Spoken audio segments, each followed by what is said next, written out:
Hello everyone, आज हम आपके लिए लाए हैं सैंडविच की रेसिपी जो कि बहुत ही हेल्दी और उतनी ही टेस्टी भी होती है। और इससे भी अच्छी बात यह है कि इसमें जो सामग्री लगती है वो हमारे किचन में नॉर्मली अवेलेबल होती है। तो अगर ज़ोरों की भूख लगी हो और कुछ खाना हो तो हमें मार्केट से कुछ भी लाने की ज़रूरत नहीं पड़ती। हम किचन में अवेलेबल जितनी भी सामान है ना उतने में ही इसे आराम से बना सकते हैं।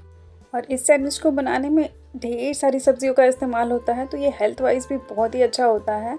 बच्चों के लंच बॉक्स के लिए भी एक बेहतर ऑप्शन है। तो चलिए इसे बनाना शुरू करते हैं। तो इसे बनाने के लिए मैंने लिए हैं ब्रेड के कुछ स्लाइसेस, मतलब कि जितनी भी सैंडविच आपको बनाने हो उसी हिसाब से आप अपना ब्रेड ले लीजिए।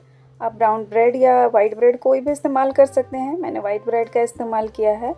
और उसके बाद इसके किनारों को हम निकाल लेंगे। इसे किनारे निकालना भी ज़रूरी नहीं है, मैंने दोनों तरीके से बनाया है, तो आपको जो भी अच्छा लगे आप कर सकते हैं, क्योंकि इसके टेस्ट पे कोई असर नहीं पड़ता है किनारा निकालने का या नहीं निकालने का। पर हाँ, लुक वाइज मैं कहूँ तो इसका असर पड़ता है। लुक वाइज इसमें थोड़ा सा अंतर आ जाता है। तो आप देख लीजिएगा आपको कैसे बनाना है, निकाल करके या बिना निकाले। और ये देखिए सारे किनारे निकल चुके हैं। तो इन किनारों का इस्तेमाल हम ब्रेड क्रम्स बनाने में या बाकी के नाश्तों में भी कर सकते हैं। तो एक तैयारी हमारी हो चुकी है, तो चलिए अब हम दूसरी तैयारी कर लेते हैं। तो हम लेंगे एक बड़ा सा मिक्सिंग बाउल और उसमें डालेंगे एक कटी हुई प्याज। ये बिल्कुल बारीक कटी हुई प्याज है और क्वांटिटी इसकी 2 बड़े चम्मच है। और ये है घिसा हुआ खीरा, मतलब कि ग्रेटेड कुकुम्बर, ये भी 2 बड़े चम्मच है। और ये है गाजर, इसको भी मैंने मोटे वाले ग्रेटर से ग्रेट कर लिया था। और इसके बाद ये है पत्ता गोभी, जिसको मैंने फाइन चॉप कर लिया है। क्वांटिटी इसकी 2 बड़े चम्मच ही है। लगभग इसमें सारी सब्जियों का इस्तेमाल बराबर ही मैंने किया है। और ये है 2 बड़े चम्मच कटे हुए टमाटर। वैसे आप चाहे तो जो सब्ज़ी आपके पास जितनी हो आप उतना इस्तेमाल करें, ये ज़रूरी नहीं कि सभी को बराबर डालना है।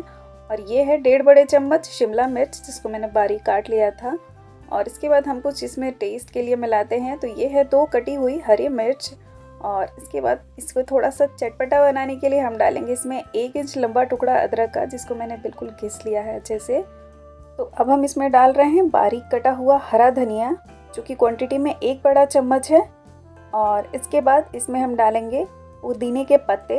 ये 15 पुदीने के पत्ते हैं, जिसको मैंने बिल्कुल बारीक काट लिया है। ये इसमें बहुत ही रिफ्रेशिंग और अच्छा सा टेस्ट लाएंगे। तो आप इसमें से वो सब्जियां स्किप कर सकते हैं जिन्हें आप नापसंद करते हो या जो आपके पास ना हो। और अब हम इसमें लगाएंगे एक तड़का। तो 1 बड़ा चम्मच तेल मैंने गरम कर लिया है और इसमें डालेंगे 1 छोटी चम्मच सरसों, 1 पिंच हींग और 10 से 12 करी पत्ते। तो इस तड़के को हम कटी हुई सब्ज़ी में डाल देंगे, ये इसके टेस्ट को अमेजिंग कर देगा। और इसके बाद हम इसमें डालेंगे 2 कप गाढ़ी दही। बिल्कुल गाढ़ी होनी चाहिए दही, वैसे आप चाहे तो हंग कर्ड का भी इस्तेमाल कर सकते हैं। और इसके बाद हम इसमें थोड़ा सा टेस्ट के लिए मिलाते हैं 1 छोटी चम्मच कुटी हुई लाल मिर्च। अगर आप बच्चों के लिए बना रहे हैं तो इसे स्किप भी कर सकते हैं। फिर हम इसमें डालेंगे स्वादानुसार नमक।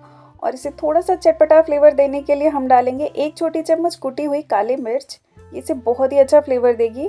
और इन सारी चीज़ों को डालने के बाद हम इसे अच्छे से मिक्स कर लेंगे। और हाँ, इसमें जो भी सब्ज़ी आपके पास ना हो आप उसे स्किप कर सकते हैं, या फिर आपको नहीं पसंद हो तो आप उसे भी हटा सकते हैं। ज़रूरी नहीं कि मैंने जिन सब्जियों का इस्तेमाल किया है आप भी उनका करें। और यहाँ मैं आपको छोटी सी टिप्स देती हूँ कि सब्जियों में दही मिलाने के बाद नमक तभी डालें जब आपको सैंडविच बनाना हो, नहीं तो सब्जियाँ जो हैं वो पानी छोड़ देंगी और आपकी स्टफिंग जो है काफ़ी पतली हो जाएगी, जिससे सैंडविच सही से नहीं बनेगा। तो ये देखिए हमारी स्टफिंग बिल्कुल तैयार है। और इधर हमने ब्रेड भी काट करके रेडी कर लिया था। तो अब इस पर हम लगाएंगे बटर। तो ये इसके इनर पार्ट पे मैं लगा रही हूँ और दोनों ब्रेड पर इसी तरह से हम लगा लेंगे, दोनों ब्रेड के अंदर वाले साइड पर। तो ये देखिए बिल्कुल अच्छे से इस पर बटर लगा लेंगे। आप चाहे तो घी का भी इस्तेमाल कर सकते हैं या फिर रिफाइंड ऑयल का भी इस्तेमाल कर सकते हैं। तो ब्रेड पर बटर अच्छे से लगाने के बाद हम लेंगे एक स्पैचुला भर करके जो हमने स्टफिंग तैयार की थी उसे। और उसके बाद ब्रेड के सारे किनारों तक अच्छे से हम इसे फैला करके और लगा लेंगे। और इसके बाद जो दूसरा ब्रेड है उससे हम इसको कवर कर देंगे। तो ठीक इसी तरह से हमें बाकी के भी सैंडविचेस को पहले ही तैयार कर लेना है।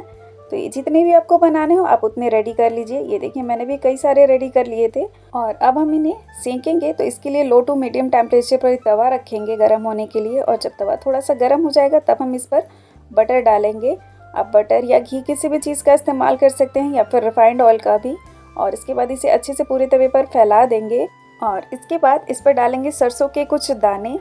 फ्लेम को धीमा ही रखिएगा, नहीं तो बटर जलने लगेगा। और उसके बाद थोड़े से कड़ी पत्ते भी हम इस पर स्प्रिंकल कर लेंगे। और इसके बाद जो सैंडविच हमने रेडी किया था हम उसे सेकने के लिए रख देंगे। तो एक बार में तवे पर जितना आए आप उतना उस पर डाल सकते हैं। और उसके बाद इसे धीमी आंच पर हमें सिकने देंगे जिससे बिल्कुल क्रिस्पी होगा। और तब तक हम इसके ऊपर वाले लेयर पर भी थोड़ा सा बटर लगा लेंगे जिससे ये ऊपर के साइड से भी बिल्कुल क्रिस्पी और करारा सा सिके। तो ये देखिए बिल्कुल अच्छे से बिल्कुल किनारों तक हम बटर को बढ़िया से फैला लेंगे। और इसके बाद अब इसे पलट करके देखेंगे कि निचले साइड से ये सिक चुका है कि नहीं। तो ये देखिए ये बिल्कुल बढ़िया सा सिक चुका है। और अगर आप इसे और थोड़ा क्रंची करना चाहते हैं तो थोड़ी देर आप इसे और छोड़ सकते हैं। और ये देखिए मैंने दोनों साइड से इसको पलट लिया है और तवे पे काफ़ी सारा भी बटर था तो उसको मैंने इकट्ठा करने के लिए थोड़ा सा ब्रेड को इसी के ऊपर घिस लिया है ताकि सारा बटर जो है वो ब्रेड के अंदर आ जाए। और इसके बाद इधर के साइड से भी जब सिक जाएगा तब हम इसे पलट करके और दूसरे साइड भी चेक कर लेंगे। तो ये देखिए इधर साइड भी ये बिल्कुल बढ़िया सा सिक चुका है। तो बस मैं दोनों साइड इसलिए पलट करके आपको दिखा रही हूँ कि मैंने इसे कैसे सेका है, मैं आपको दिखा सकूँ। और ये दोनों साइड से बिल्कुल इवनली बढ़िया सा सिक चुका है। तो बस अब हम इसे तवे पर से उतार लेंगे। और ठीक इसी तरह से हम बाकी के सैंडविचेस को भी रेडी कर सकते हैं।